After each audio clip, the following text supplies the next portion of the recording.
About a year ago, I was thinking about a RuneScape-themed card game that I'd played a while back. I remember it being fairly unique, both visually and gameplay-wise.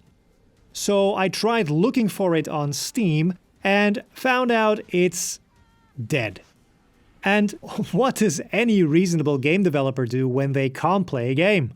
Well, spend the next year recreating it, of course. So let's start spending more time recreating this game than I've ever spent playing it in the past. But first, what is this game, and what makes it any different from the many other, still alive, card games out there? Well, first and foremost, the turn structure is way more reminiscent of a board game like Colt Express, Robo Rally, or Iflam, where both players sequence their cards simultaneously before revealing them and looking at the outcome. There's no immediate interaction like a counterspell in Magic, for example, and at first that may sound like a downside. But instead of focusing on reacting, this game is a lot more about anticipating what your opponent is planning and trying to be one step ahead. As an additional benefit, it allows for asynchronous multiplayer, something that no other digital card game does out there. But we're getting ahead of ourselves here. The other aspect that intrigues new players is that you don't play creatures to fight your opponent, but you have to battle them yourself. And when successful, you get their loot as a reward. It's very reminiscent of a game like RuneScape, and that is of course no coincidence. The last big difference is the end of the game. Like most card games, you win by reducing your opponent's life total to 0, but if after 5 turns both players are still standing, a final battle begins, where both players attack each other directly until only one is left standing. The games are very short and concise and can never really drag out, which anyone who's ever faced a control deck before can really appreciate. One of the things that immediately struck me when I first played this game was the visual aesthetic. As the name Chronicle itself suggests, it's about creating a story, and to enforce that idea, the whole game takes place within a book. Hearthstone does something similar, where the whole game is set within a bar and the game board and everything around it is designed in such a way to sell that idea. Every turn, your characters move across the board, and new areas rise up like a pop-up book, suggesting the story or quest moving forward. The cards the player is playing are like encounters with allies and enemies along the way. So, bringing the book back was a must. I spent some time extracting all the models, textures and animations, so when people rediscover this game they immediately feel at home. Adding its beautiful theme song on top of it is just the icing on the cake.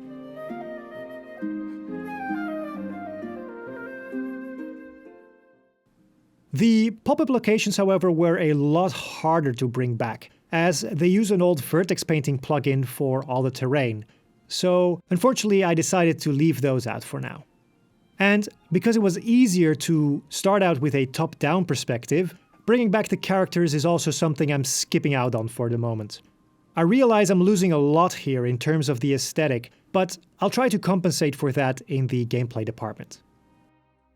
Now, for the cards themselves, I've managed to find every component and manually puzzled them back together again. Using this method, instead of some old images from the internet, allows for a way more dynamic creation process, giving us way more control and opening the door for players to create their own cards in the future.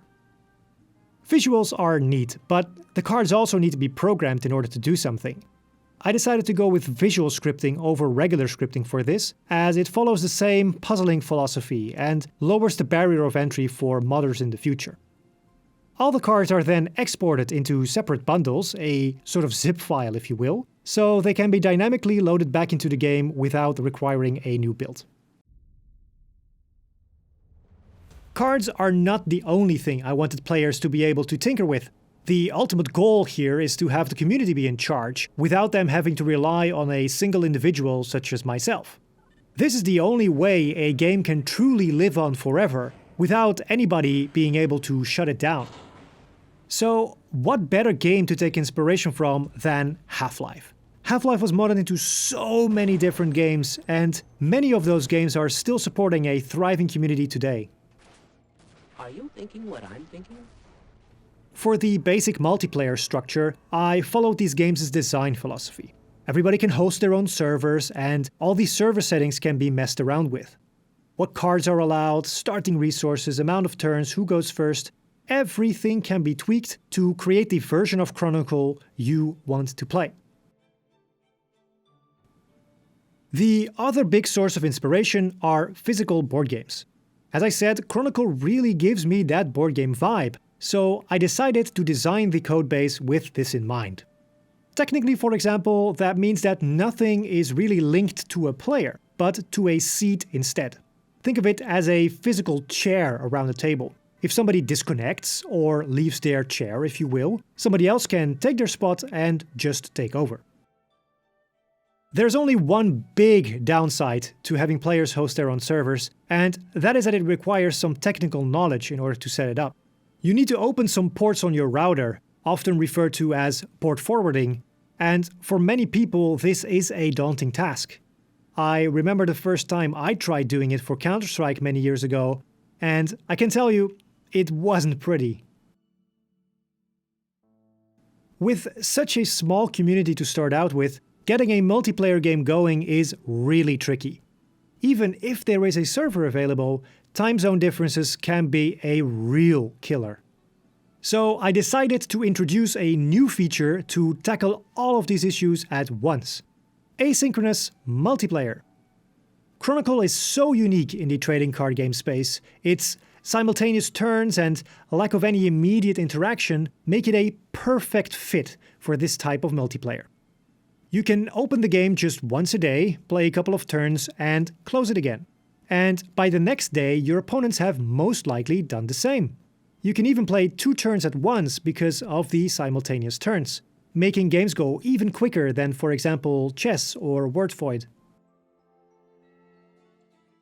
So I hear you thinking, that's cool and all, but isn't recreating an entire game with ripped assets legally questionable?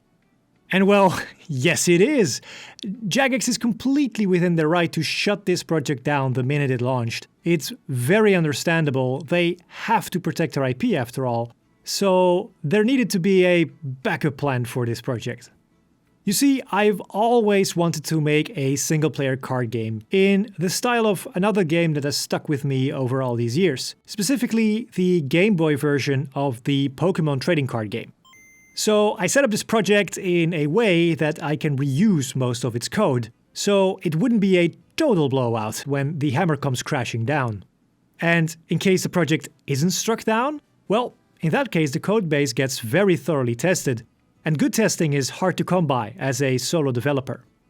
Hopefully as well, some people that like this remake will also be interested in my own card game. Because even though publishing a game on major platforms such as Steam and Switch has never been easier without a publisher, making your game stand out from the sea of games that release every day is incredibly hard. So having at least some people be interested before it launches is critical. And this is where we are at right now. But there is much more to come. The biggest issue at the moment is that the game doesn't explain itself at all to new players. So now that the fundamentals are in place, I'll be tackling that before the next devlog. If you want to check out the game, you can download it for free on itch.io or on the website. Links are in the description. Afterwards, feel free to drop by our Discord server and come say hi. Thank you so much for watching and have a lovely day.